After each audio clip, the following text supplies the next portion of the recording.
Good evening, and thank you for joining me for a mindful money moment. I am Kavette Minor Kane, your financial liberation expert, and I'm so excited to be here this week celebrating moms. So, tonight we're going to be talking about how to support moms through financial empowerment.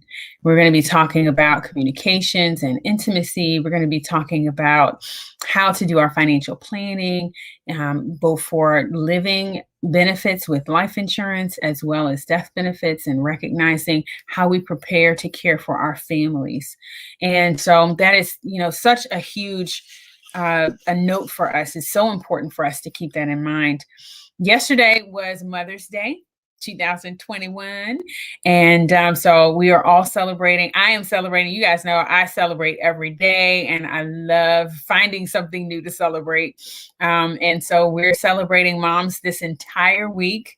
I will be back on Wednesday with our Well Wealthy Women. So make sure that you tune in for that, as we're going to have this week our Money Talks, BS Walks topic. And so we've got a fabulous speaker who's going to come in and share some awesome information with us about how money talks and BS walks. So ladies, join me then. But thank you so much for being here this evening. Tonight, I have two very special guests. I have one who is a communications and intimacy coach, Katrina Elkins, and she is just absolutely fabulous. And so we're looking forward to sharing with her and hearing what she has to share with us about how to support moms in their financial empowerment through their emotional connection. And recognizing whether you are married or you're single, how we can communicate with the men in our lives and make sure that we are having our emotional needs met in that area so that we can continue to thrive for ourselves as well as for our families, and especially for those babies, because that's what makes us moms. And so let's continue to be, encouraged by that. And we also are going to have Chrystal Chaplin-Walsh, who is going to be sharing with us some amazing information about financial empowerment. And she is a life insurance agent, a financial solutionist, as well as a multi-entrepreneur over in London, England. And she's going to be sharing with us some tips and tricks that we can use for making sure that we've got our budgets tight and our money right. So let's do this, ladies. We're going to go through, but I want to share a few statistics with you about moms. So one of the things, so I grew up in a single mother household, a single parent household with my mom. And so, yesterday was really special for me because I got a chance to honor her and to share, to remind her of how much I love her because of what she did in raising me and, demonstrating to me what motherhood really is all about. Of course, every parent-child relationship has their ups and downs. But really it's once we as kids grow up to be adults and we mature, and especially ladies, you can attest to this, when you have your own children, you realize what your mom had to go through in raising you. And so it gives us a whole nother level of appreciation for mom and everything that she did, and the wonderful, amazing person that she is to raise us and to guide us and to love us and to care for us and to do all that she possibly could to make sure that we're successful in life. And so, whether that mother was the one who gave birth to you or the one who nurtured you, we give honor to all moms. And so a couple of statistics that I have to share in terms of the average number of single mother households in the U.S. Between 2010 and 2019, the average was about 15 million families who are single mother households. That is a very large number, of households in the U.S. And so we recognize that we're speaking to a large audience, those who are, working to make sure that you're raising your family. Single moms, we honor you. Moms who are in married households, we honor you as well, because we know that you pick up an additional weight in making sure that not only the kids are cared for, but also that your mate is being cared for. So you've got double mom duty. It's funny because you'll hear some wives say, if they've got two little ones, they'll say, "Oh, I've got 3 kids at home." And we joke about that. We love our men. We're not joking, y'all. We love our men, who are strong and supportive and encouraging to these mamas, and allow them an opportunity to be the amazing women that they are. Thank you so much for giving them the encouragement and the support that they need in that process. However, we recognize that these mamas are very strong and very encouraging, and so they need to have the recognition, because oftentimes mom's work goes unrewarded, and so, except for the results are the ultimate reward. And so we're going to talk about that as well tonight. And so I look forward to sharing with both of my guests, and I thank you all for being here. My second statistic for tonight is talking about the median income and the difference between the income for households with single mothers, as well as those households with married couples. And in the United States in 2018, there was a statistic done by the singlemotherguide.com that shows that the median income for single moms was $45,128. So that is below the average income for the US, which actually is at about $65,000. I'm sorry, $68,000 a year. But then that is much lower when you make the comparison to those married couples' household incomes, which ends up being at about $93,000, actually more than $93,000. It's specifically $93,654. So that is more than double the income of a single mother household. That is riveting, because we know that those moms have kids that they're caring for with less than half the income that they would have for caring for those kids if they had a partner in play. And so it's absolutely critical for us to take into consideration how we're managing our money, ladies. How are we calculating what's coming in, making sure that we're paying attention to it so it doesn't grow wings and fly away before we have an opportunity to put it to work for us. And so that's what we're going to look at tonight. How do we do that? And of course, the first step is to make sure that we're getting our mindset right. Okay, so let's take a moment. Let's take a moment to be mindful. We're going to breathe in deep, breathe in peace, and exhale anxiety. Check yourself. Take a moment, relax, because sometimes talking about our money can be very stressful, and sometimes we have anxious moments, but we know that here you come to relax. Here you come to be in a safe space where we can have this conversation. You can get the tips and the strategies that you need and the support to put them into place. So continue to reach out, ladies. I look forward to serving you. You can reach out to me and my team at marimorelife.com. That website right over my head, or you can reach out to me in the DMs at Mari More Life here on the page on Facebook, or at our YouTube channel. And so we'll look forward to your comments, as well as any questions that you have, and making sure that you get the answers that you deserve. Okay. So first up, I have Katrina Elkins, and Miss Katrina is absolutely fabulous. She is actually a men's communication and intimacy coach. So she's going to give us some insight, so that we've got insight on the other side of the game, being able to understand how to manage with communication with the men in our lives. Whether it is hubby, or as baby daddy, or any other, or even your kids, the men that we have to work with in our lives, to make sure that we're getting things accomplished for our children. We want to make sure that we are having good communication with them, and with those who we love, we want to make sure that we're having good intimacy and that we're having our needs met, as well as to be conscious of what their needs are in that process. And most women are, putting the needs of their men to the forefront, and we want to make sure that we, understand what does that really look like. We want to give them the attention that they need, but make sure that we're not treating ourselves at a deficit. Because in order to keep that cup full, ladies, we've got to serve ourselves first and then serve everybody else from the overflow. And you know how that goes. So let's continue to focus in on that. But Miss Elkins is a transformational coach.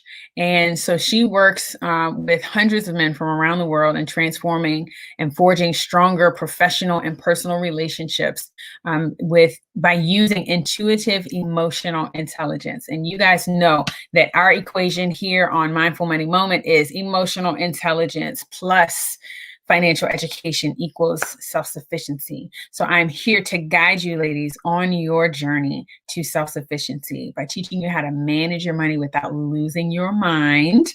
And that means being conscious of your emotions so that you're able to understand how your emotions affect your money management, making better decisions, being able to create better habits, as well as improving our quality of life, because that's what it's all about.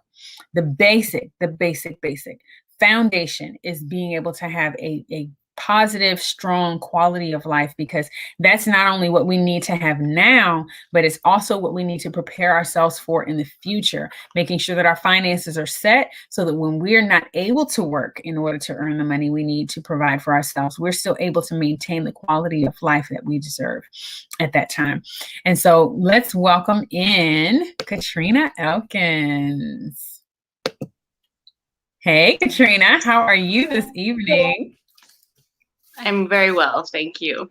Good. Thank you so much for coming to join us on Mindful Money Moment.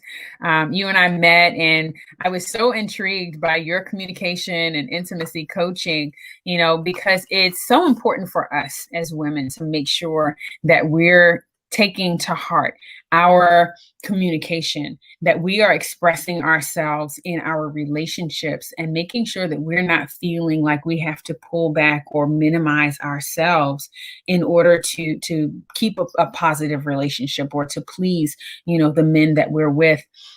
And so you've got kind of the inside scoop in your position, because you're able to give us some insight onto, what is that man really thinking? What is on his mind? Is he understanding, how we feel and what we need, and how can we better understand how he feels and what he needs in that process? And moms are always taking that into consideration. We've got not only our husbands, but we've got our kids' dads that we're dealing with, and making sure that our communication with them is positive and productive is what's going to be healthiest for not only ourselves, but for our children. And so what are the steps that you recommend in us, taking those first steps for making sure we maintain positive communication? I love this. Thank you for this question. So, I had a wake-up call. It was probably 5 years ago, and I had a wake-up call. I had a 2-year-old and, oh gosh, a 6-year-old at the time. And there was a moment when my husband, I was like, it was a moment where I had a lot of fear if he would be if he would be present in my life, and it brought up a lot of stuff for me. Like, okay, I have 2 beautiful kids. I am not working. I was a stay-at-home mom. How would I move forward, without the support of my partner in my life? And it was a wake-up call for me to really start to understand where I was blocking my communication, where I wasn't speaking my truth, where I wasn't being really honest with how depleted I was.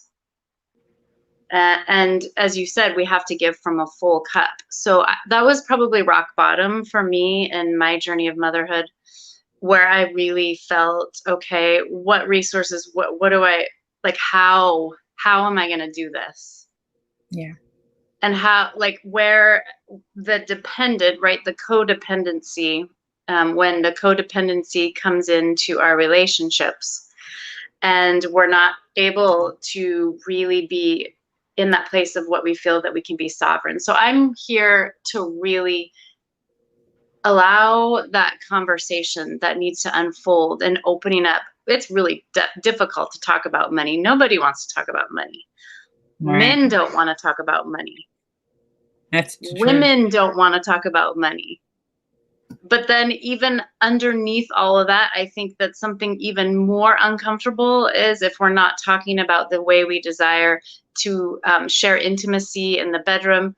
That's even like more uncomfortable, right? Because if we're not being honest with, okay, I desire to feel this way, and when we start to examine and get really honest with these places, we can start to find where we're being dependent on the other person for our pleasure, for our for our livelihood, for, we're becoming dependent. And I'm really here to help us to focus where we can feel sovereign in our pleasure, where we Yeah. can start to feel sovereign in partnership, in interdependence, where we can feel that sovereignty in community, in our relationships, but it's not from a place of I need this person Mm-hmm. because I'm not enough.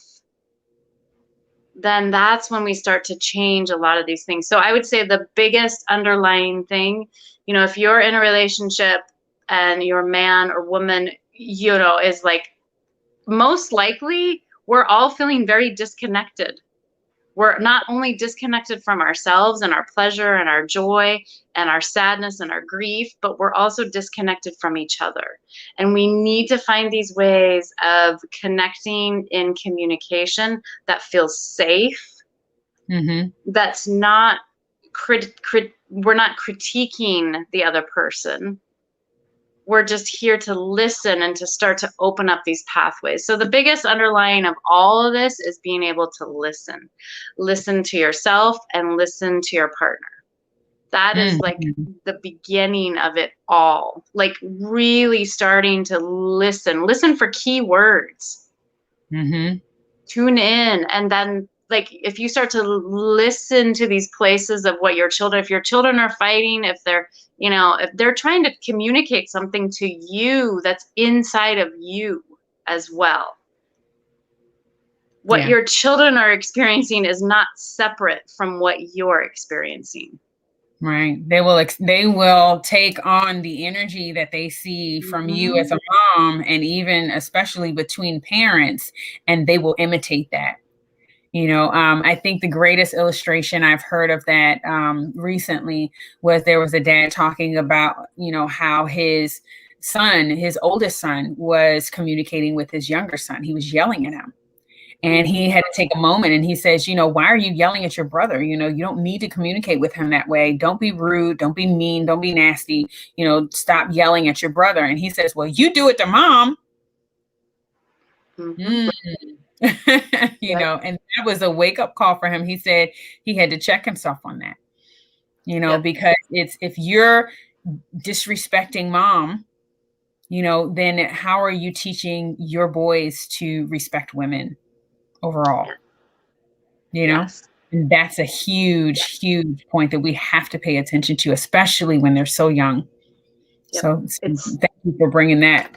Absolutely.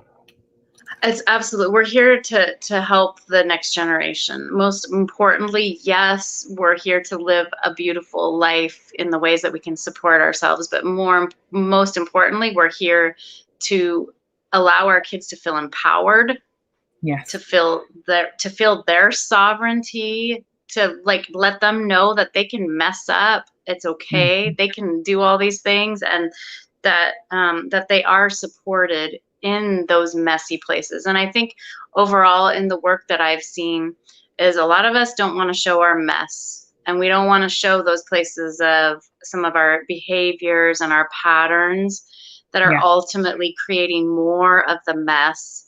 And it takes a really I'm done. I'm done playing small. I'm done feeling not worthy. I'm done feeling disconnected from my people, from the people that I love. I'm done. And then that's when some of the massive change can really happen. And that was what happened for me. I'll be really honest, I hit that rock bottom and I was like, you know what? I felt trapped. I didn't feel like I had any resources, any places of connection that were in alignment with my truth. So I knew that I had to start making some really solid, profound choices in my life. Absolutely. Absolutely. And that's usually what happens. There is a pivotal moment for us. And we say there's going to be a shift because I'm so done. Important. Thank goodness. Absolutely.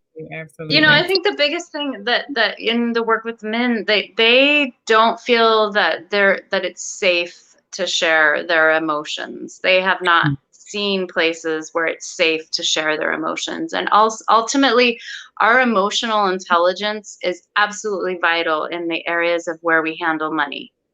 Yeah. Like if you have stuff coming up when it comes around money, if it brings up emotions, anger, grief, sadness, if it brings up these things, money is showing you something. And money is a relationship. It's a relationship. We get to choose what type of that, I always feel that place of my relationship. What do I want my relationship to be? Is it like a little child? Is it a lover? Is it a interdependent partner? Where are these places that we can bring in what our actual relationship is with money, and how do we communicate to money? How does money communicate to us?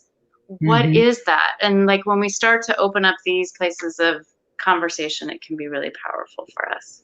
Absolutely. Absolutely. And so it's understanding the energy that is exchanged when we receive money, as well as when we spend our money, and how we interact with that money when we have it in our hands, in our possession.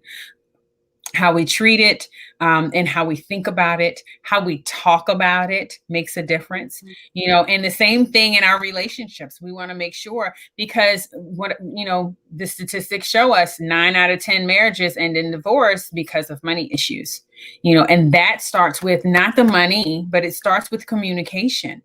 It starts with maybe that man doesn't feel vulnerable, doesn't feel strong enough to be vulnerable in the relationship with his wife because he doesn't want to disappoint her. And so he hides the challenges, the financial challenges that they're having.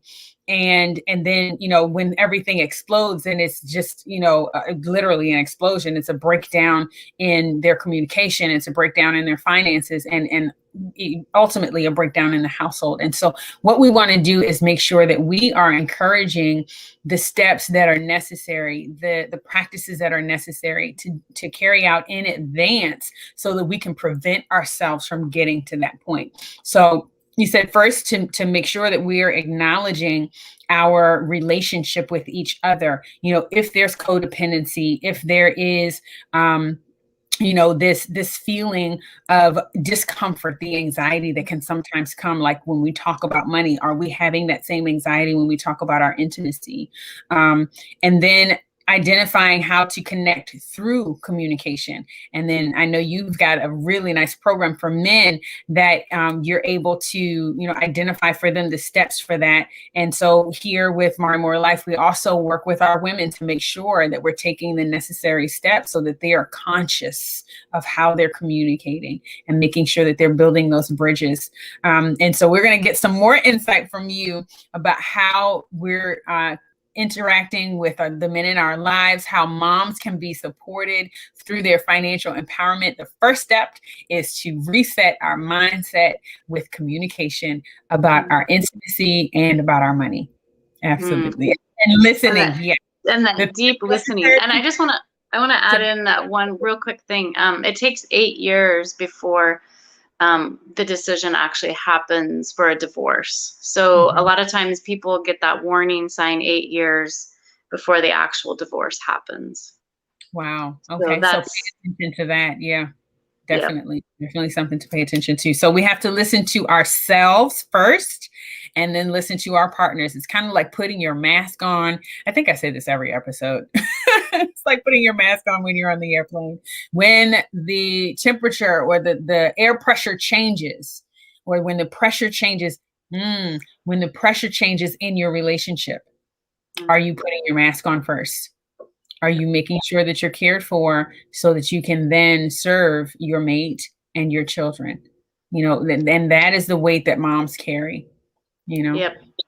And I would just like even go a little further. You cannot put on your husband's partner's mask. They got to be Mhm. willing to do that themselves. Absolutely. So, Absolutely. And so put them on together. Yeah, absolutely. So thank you for bringing that to the forefront for us this evening, Katrina Elkins. I'm going to set you to the backstage for a few moments, but hold on for me because you're going to come back in when we have our roundup at the end. Thank you so much for sharing. And so we're going to bring in now our financial solutionist, Miss Chrystal Chaplin-Walsh. I want to call her our resident financial solutionist. She's been here for a little bit. Let me just angle this a bit. How are you? Hello, hello. Great to see you again. So Chrystal is the mom of a 9-year-old daughter. She is a financial solutionist over in London, England, and she's got a fabulous business that she's running called She Does Fitness. And she's running a gymnastics club that was started by her mom. And so she's, feeding into that tradition. Moms are so powerful in that way. It's like they start something, we're able to carry on and we can represent them and make them proud in the things that we do. And then you having the opportunity to pass that on to your daughter, I think is just absolutely fabulous. So absolutely. So you decided not only are you running this business that was, passed on to you by your mom. Now your mom is still alive, but she had some health issues. And so you were able to take over that. And we talked about that in another episode previously. But then you brought to light for us as well. How did you transition into becoming a financial solutionist then? And what is your motivation behind that? Because you do some extensive work with moms over in the UK. Yeah, that's actually a really good question. Okay, so I've worked a lot in my community and working as a professional also in the banking industry.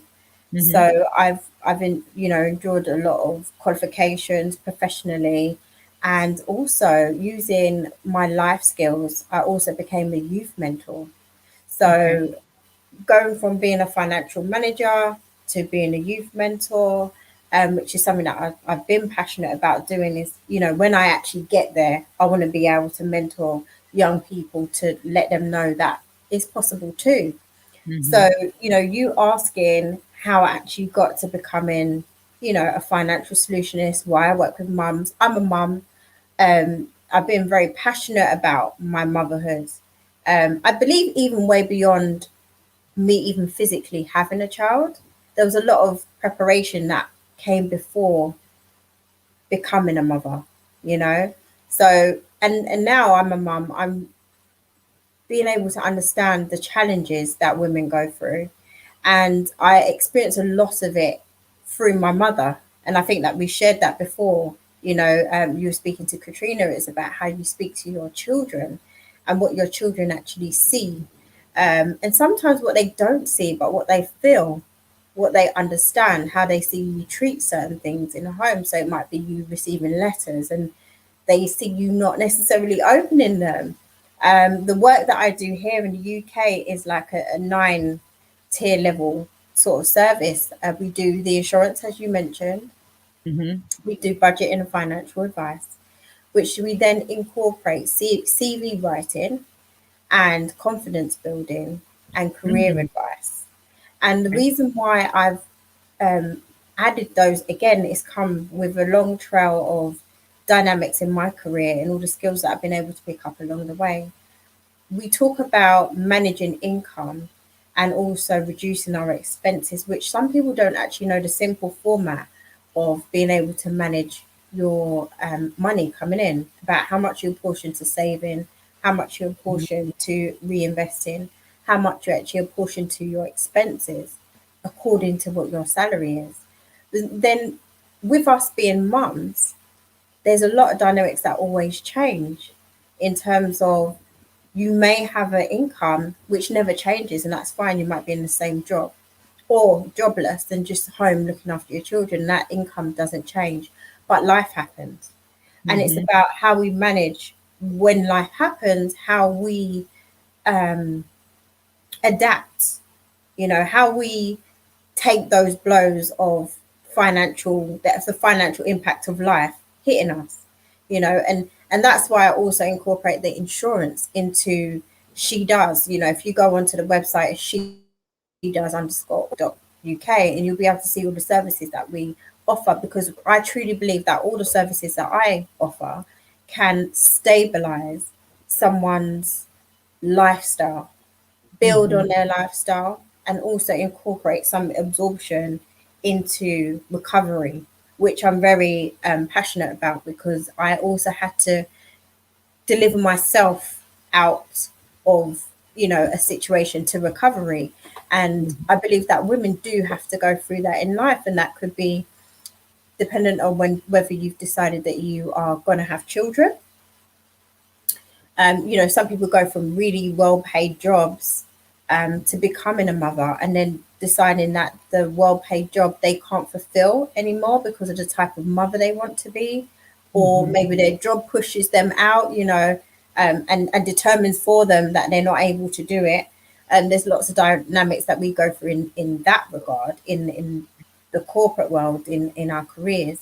And then the other dynamic is being mothers, being wives, and then divorcing, which can be quite a traumatic experience for women on the emotional side. And what we have learned, and I think for me, what I have definitely realized, which I knew before, but I've seen the absolute impact of it, that your emotions are so related to how you deal with your money.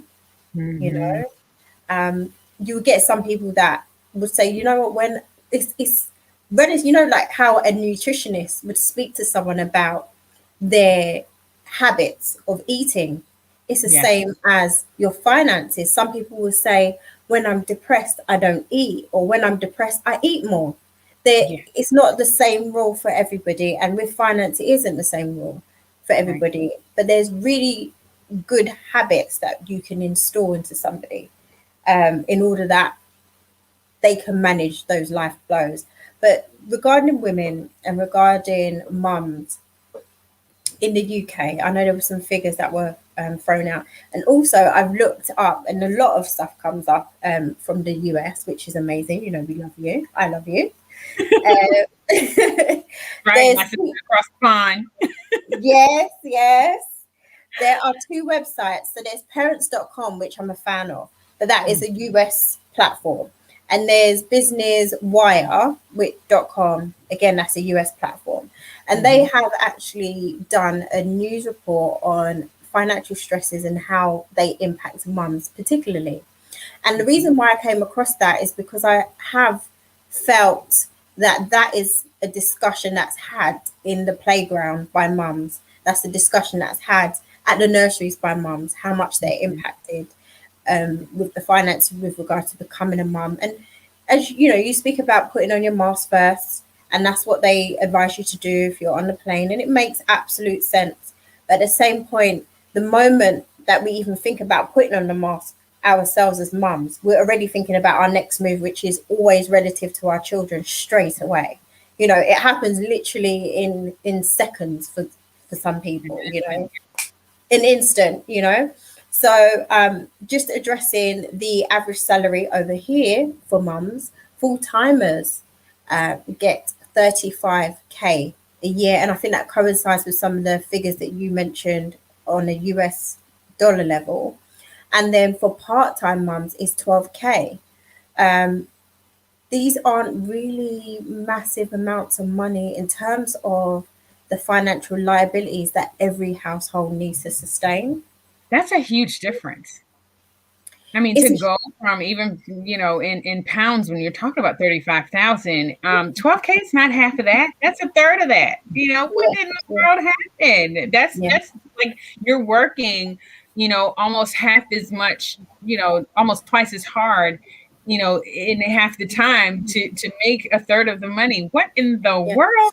What I will say is, as a privilege over here, I'm not really too sure how the US is set up with the what do you call it? The The social government, service, the state benefits. That's what you yeah, call it, social state services, benefit. yeah. Yeah. So over here, we are privileged to a certain level of state benefit, which is known as now universal Okay. credit, working tax credit, and child benefit.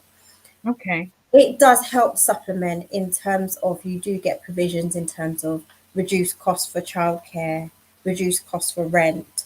Mm-hmm.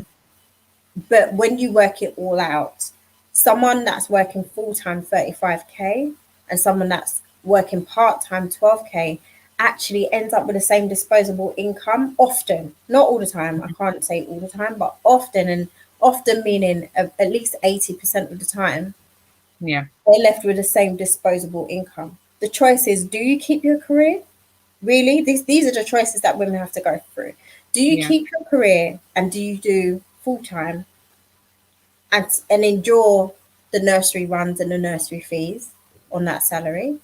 Or do you go part time, which some jobs offer you the provisions to do, Mm-hmm. um, and get half the salary?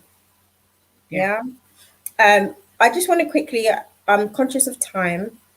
I Mm-hmm. just want to quickly run through the top 10, and I've written them down, so forgive Hey, me. The yes, please top do. 10 issues that mum endure and have issues around in terms of financial management.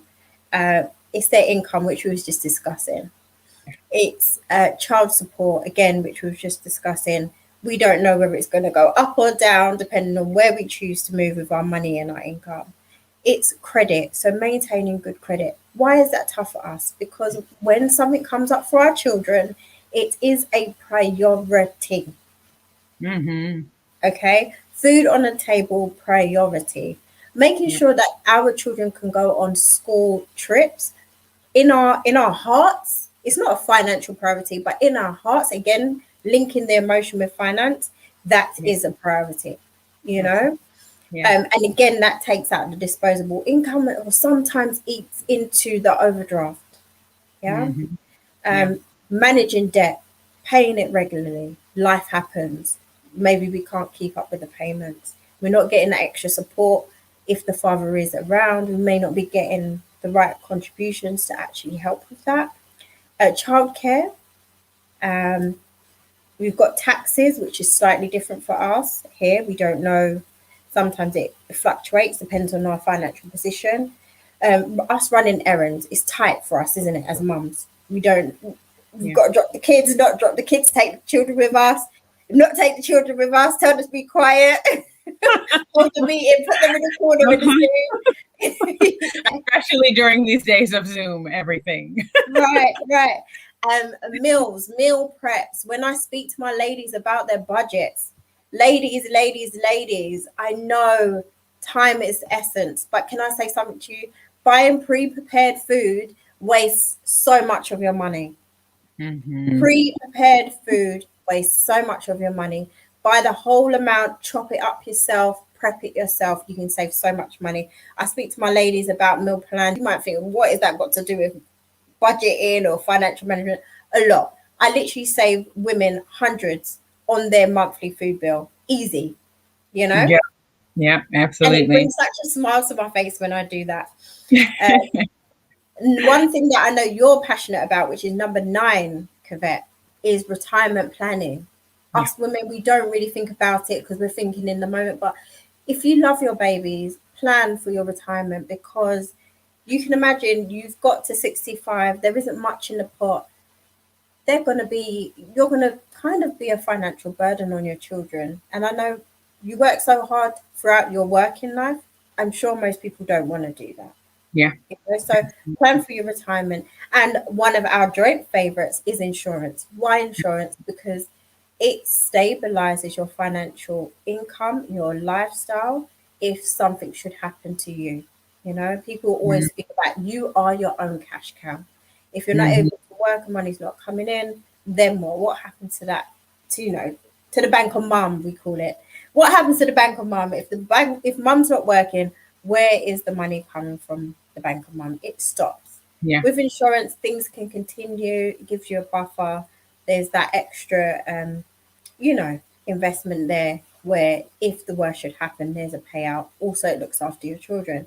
Can I just mention an interesting thing which I was actually watching yesterday? Absolutely. I was briefly sub-watching while I was doing some work. Good Girls. Now, I wonder if any of you ladies have watched it. Yeah, Have you watched it? Have you watched it, Camilla?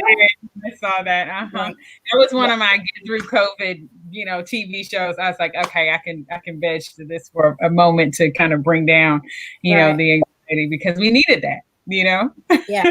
So I haven't watched it through, and it seemed I was watching one that I'd watched before. I just kind of put it on in the background, but I thought that was really interesting. So the story, ladies, if you're watching and you know the story. A lot of what we do as mums, these ladies, you can see the whole storyline. They weren't bad women to start off with. Yeah. They just really were driven by, one was driven by keeping her child.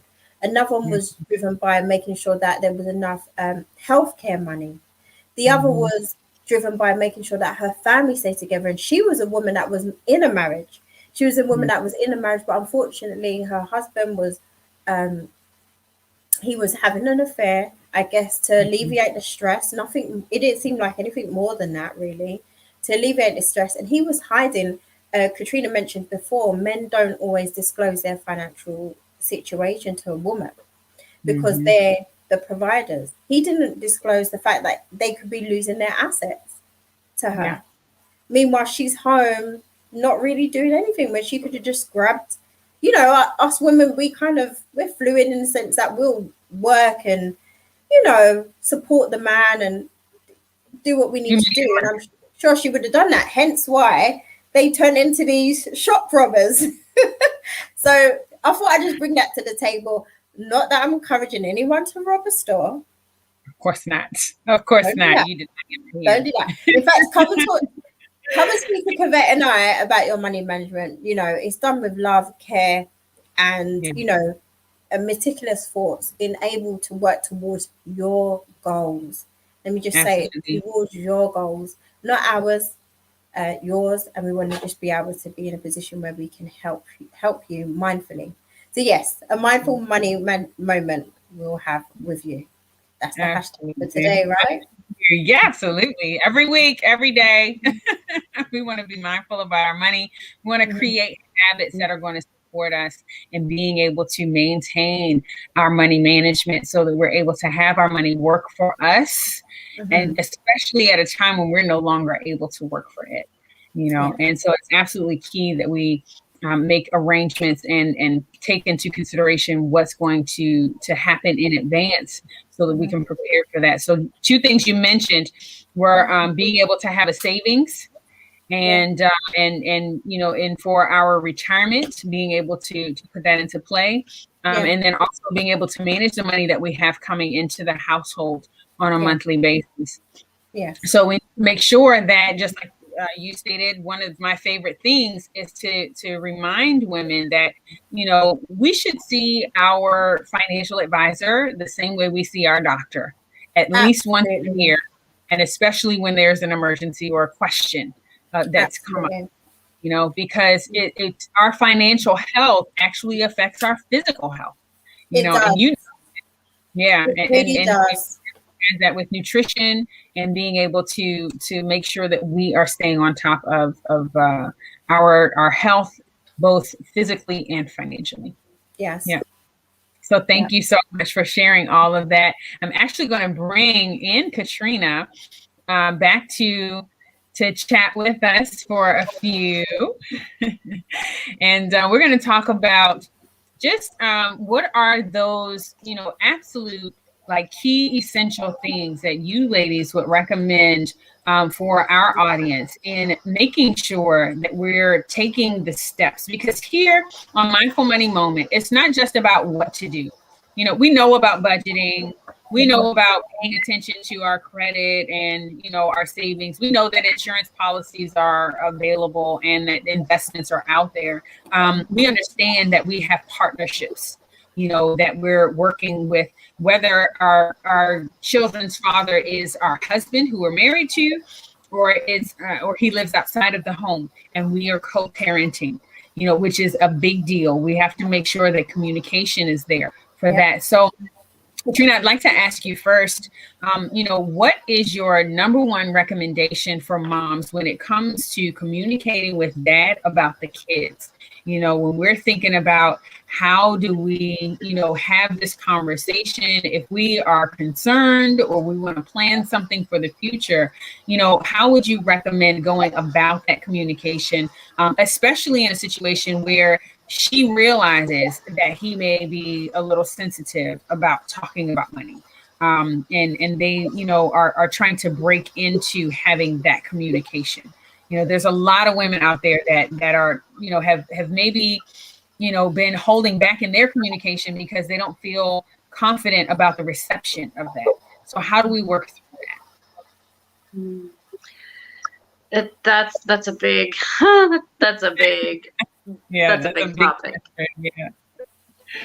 So a lot of times there can be places where, you know, if you do have the ability to be able to hire a coach to have some of these conversations, that's really important, because you have a third party that's neutral, where you don't take things personally. So if you're in a space as a woman and you really are like, okay, I know that I need to start having these conversations, and you feel safe in doing that, then I think that's really powerful. And when you start to open up, like, you can get curious about different ways to approach him. I mean, there's lots of different ways with that. So you could just have it be where, you know, let's just like I usually don't do it late at night. You know, this has to be something that you got to do during the day, and have it be like a set weekly time that, okay, this is just something, can we just start talking about the future? Can we start opening up these conversations? Make it fun. Like, like bring in some playfulness with it.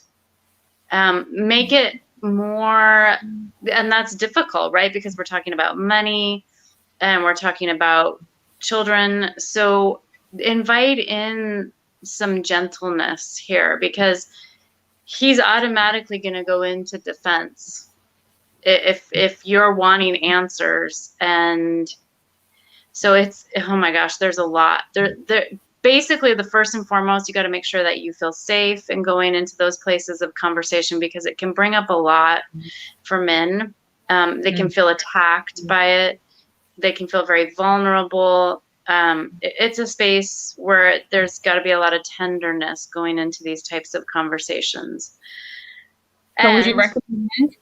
So would you recommend that maybe she approach him early on in the day about, you know, having someone who could be a coach to guide her through that process?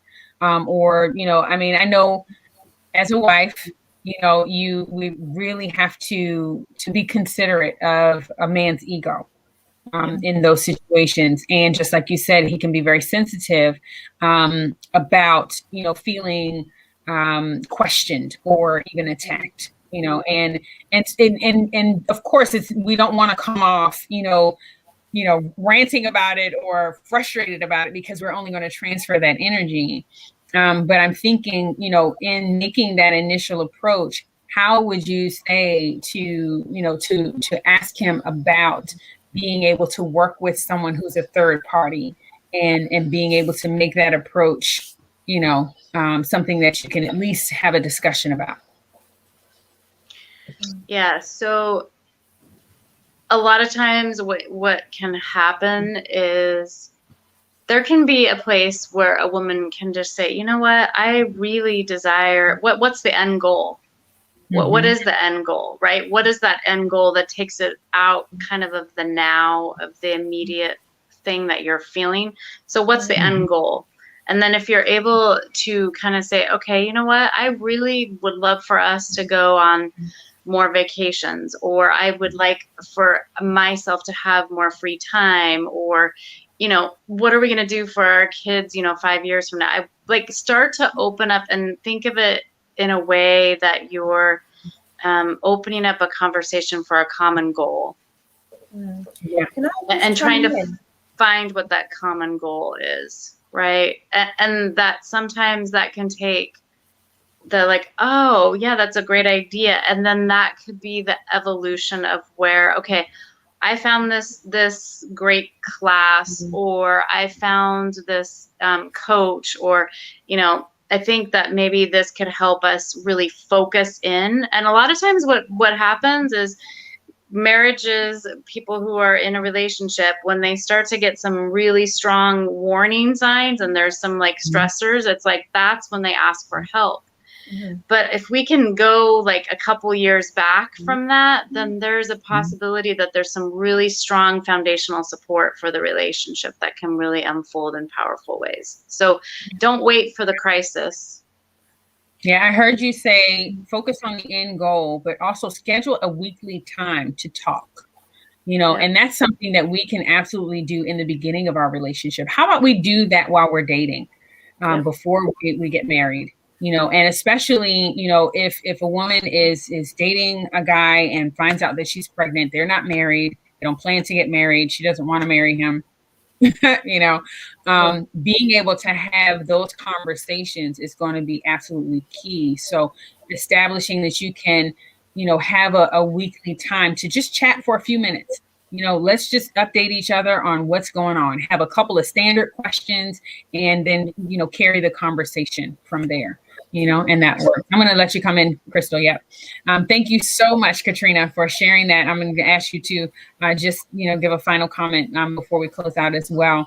Chrystal, you wanted to come in and share some information about the communication as well. Yes. So particularly with insurance, I find men don't really want to talk about insurance.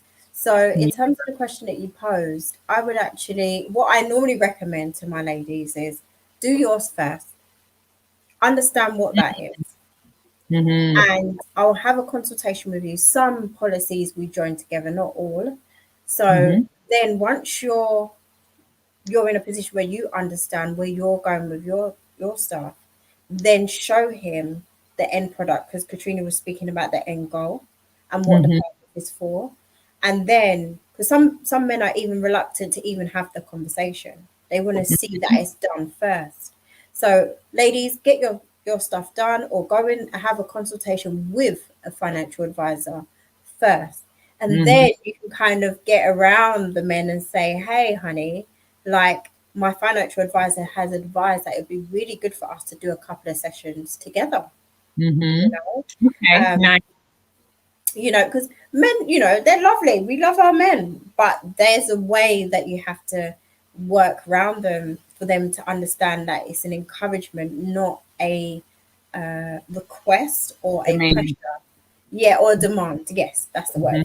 Demand or pressure position that you're putting them in. And as Katrina said before as well, with regard to the end goal, you know, I've had a couple come to me recently and they're buying a home and they're planning for children, and they just, you know, they wanted to get a really good insurance package to be able to protect the lifestyle that they want to jointly go forward with. And I thought it was such a beautiful thing, because they join some of their policies and they're paying for it out of one account, and they agree to it together, and they get an equal amount, you know, for each other, because that's the dynamic that I explain it to them.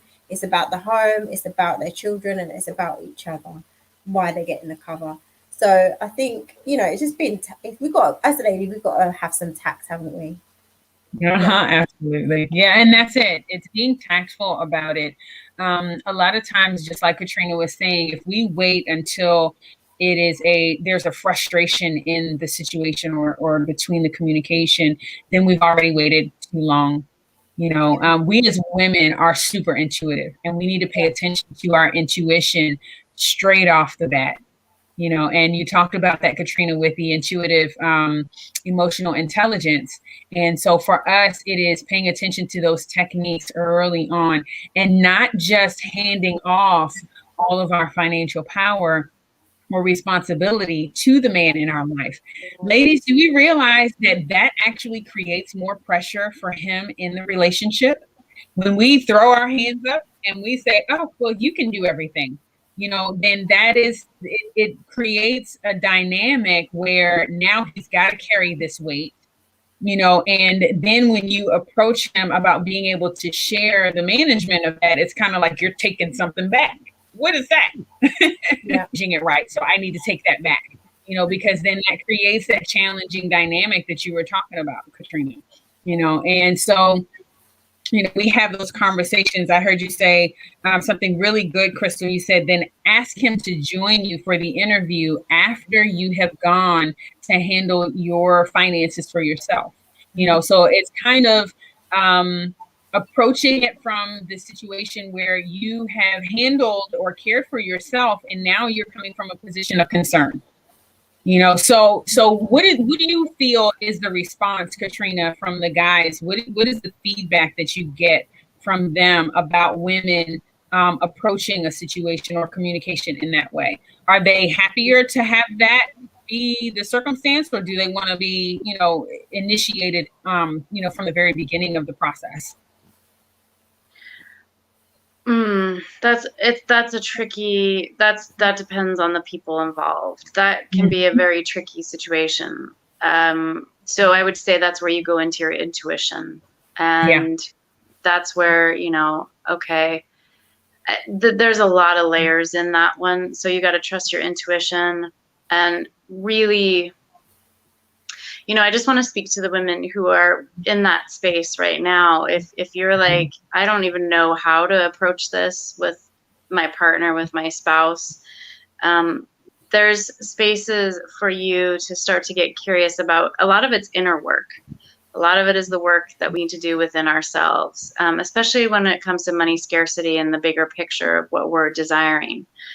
And sometimes as we evolve and we say yes to ourselves, we get very loud and clear that the relationship is not what we thought it was. And, so there's some things here to be very, very connected to your intuition and listen to it. Trust your intuition. Mm-hmm. If support shows up for you and you're like, wow, this is really what I need, and you're saying, yeah, this is what I need, and then if there's a place of communication that you're able to communicate and open up to another place of support that could be for both you and your spouse, then that's great, right? It takes discernment. It takes a lot of discernment, connecting with yourself, knowing and trusting. I mean, 5 years ago when I was rock bottom, support showed up for me in a very specific way, and I said yes to it, and I knew that I was going on this path, and it was really powerful. So you gotta gauge this to where if you know that your man loves to be involved and likes to make decisions with you, then you gotta go in with a specific person together where you're both initiating that process. Mm-hmm. Absolutely. Absolutely. So thank you so much for sharing that. Every situation is different.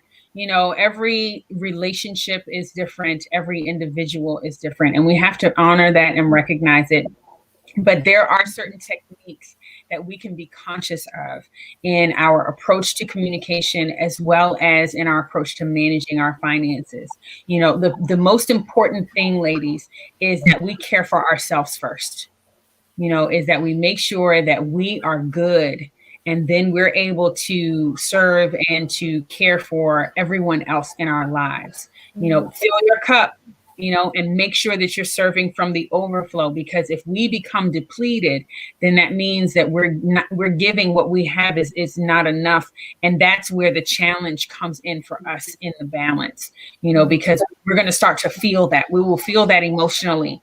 We will feel that mentally. We will feel it spiritually. We'll feel it physically. And we will definitely see the impact financially on the decisions that we're making.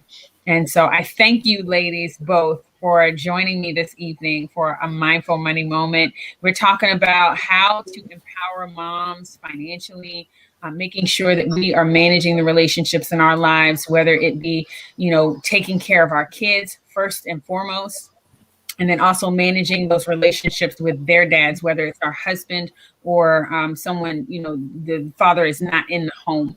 And so we're dealing with our kids' dads.